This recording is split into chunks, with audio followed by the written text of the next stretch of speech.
Grabe na diri sa amo nagkapundok na mga abusayap, mga NPE, MILF, kaya nagkausa na. Hay, grabe epekto ni Duterte. Tibuok man Pilipinas mo nilihok. Labaw na ang mga solid suporte ni Duterte.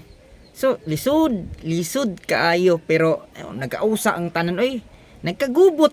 Pero, okay ra, ang nakakuan man good is nakanindot man good is burning desire sa mga tao, digawas.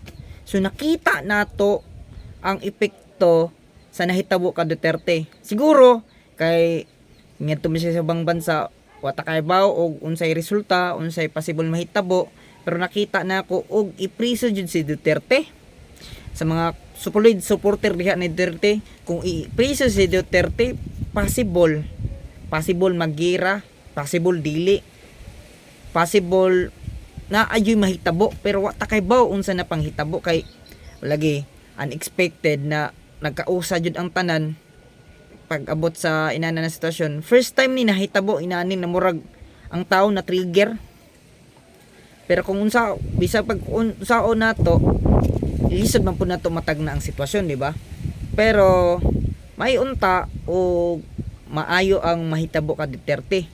Pero sa ingon pa sigon pa nila bayran daw ni Duterte ang yaha gibuhat.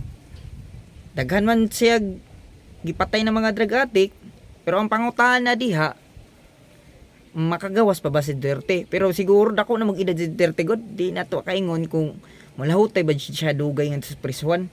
Lisod man god kita dako na edad.